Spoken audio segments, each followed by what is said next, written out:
Well, in fact, I was very surprised. I never imagined that.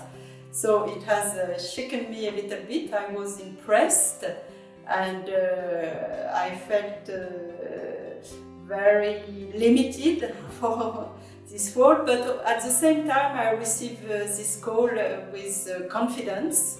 And I have learned a lot about how the Holy Spirit is calling us, is guiding us through surprise, but also taking us as we are to continue the way.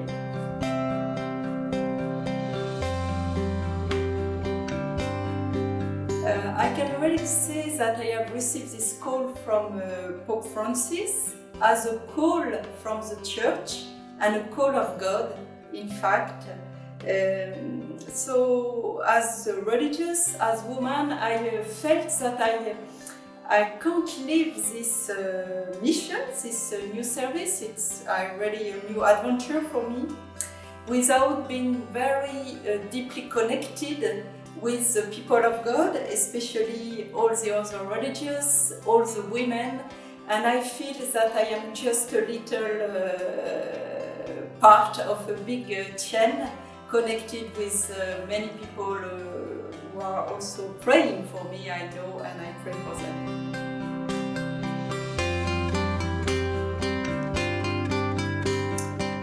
I think it's not so easy to tell exactly what is the role of women or what is the role of men. We are all together, men and women, in the society, in the church, with difference, but maybe we can say the experience of many women when we listen to them, and we have heard that through the two former synods, Synod on Young People and the Synod on the Amazon, is the reality is that many women are facing a lot of challenges, sufferings. We can think about all these women now in Ukraine who have to fly from their country. So through the COVID, the women were the first victim of the pandemic, of the unemployment. So many women have this experience of difficulties, but at the same time of resilience. And I see that maybe in the church, in their daily life, but also in their leadership role, when they have some, they really are testimonies of hope, trying to continue to walk.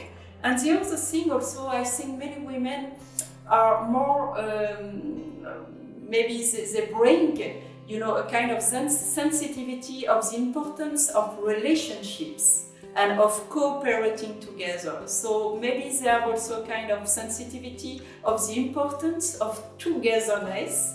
So as we are living now a synod on synodality, I think the women are like engine of synodality, because they want ready to work together with the other, and especially together as men and women.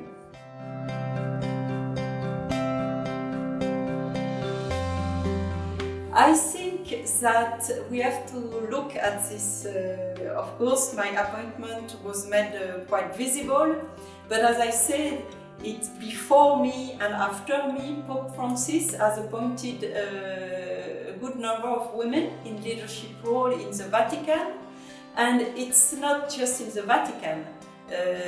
For instance, now you have almost 20% of women among the people who work at the Vatican, and since my appointment, others have been appointed as vice director of the governorate, as secretary of the dicastery for integral development. But it's also in our diverse local churches that women have more and more responsibilities. I'm coming from the Church of France.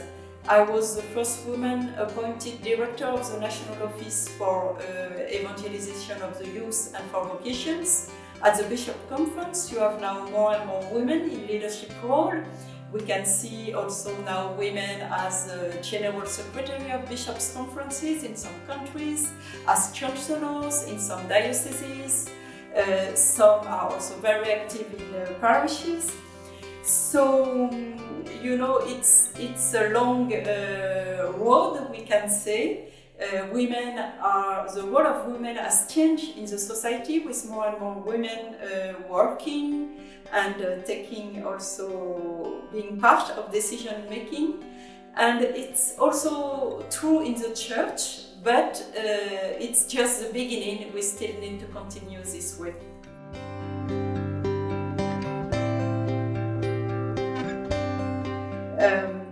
I think women have a kind of diversity of talents. It depends on different women, and it's true that, as I said, maybe they have this sensibility about the importance of relationships, of care, and they are more also, sometimes they have a kind of other experience of how to be a leader, and they emphasize the importance of cooperation rather than competition.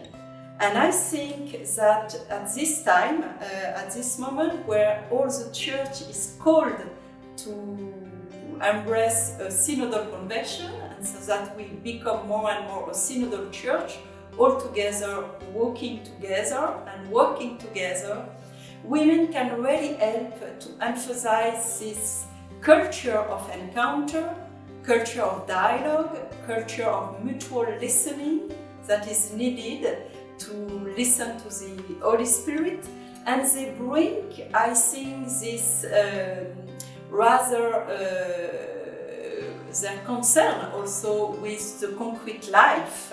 And we can see the majority of women in the church, they are mothers, they are spouses, and they bring the life of the family. And to be a real church, going to reach out the people where they are in their road, in their situation, women can help, the church to be more incarnated and really to tackle with the world of today and the situation. I would finish to evoke a good image for what is a synodal church. It is walking with people as Jesus with the disciples of Emmaus, and just coming and listen first before teaching. And I think women can bring that and help the church to become more a listening church, a church in which all we have to learn from one another.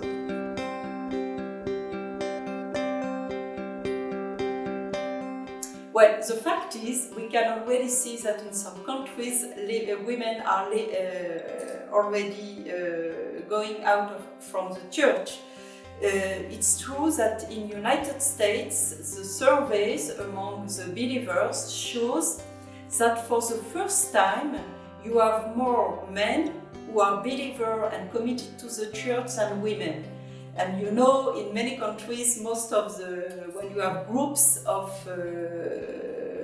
faithful, usually, or when you look at people who are at Mass, the majority are women. But through this survey in the United States, and that are often in front of other trends, we can see that women leave the church because they feel sometimes that they don't really have their place, and they would like a church that is more a church taking into account this great gift of being created together, men and women. And so it's very important, and young people especially have called very strongly to have more women in leadership, and to be accompanied by, of course, by priests, by men religious, but also the importance of having as role model, as people who can transmit the faith, also some women.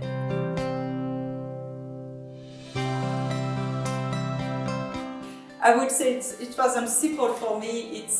I really imagine and dream of a more synodal church, because I was lucky to be part of the Synod of Young People and then also of the Synod of the Amazon, and it was very clear that all this discernment coming from the listening of young people has bear a fruit that we have understood all together, and especially the Synodal Father, that there is no other way to transmit the faith today in our world with all the change we are facing than being a synodal church. So to continue our mission to proclaim the gospel, to transmit the faith, the church has to become more synodal. That's the only way to be faithful to the nature of the church from the beginning.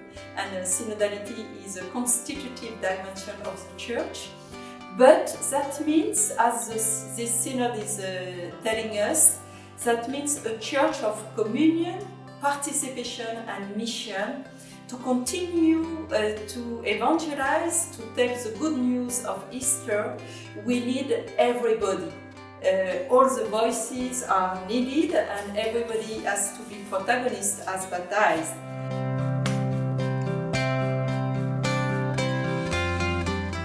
I would say that we need you, we need your voice, we need your talents and charisms, because the Holy Spirit is guiding and leading the church through all the people of goodwill, and women, you know, are part of the people of God, and they really need to dare, I would say, to continue this working together with all the other baptized in the church, and really to give their voice and their charisms, because they have received gifts and graces from God, and they need to put it at the service of all the community.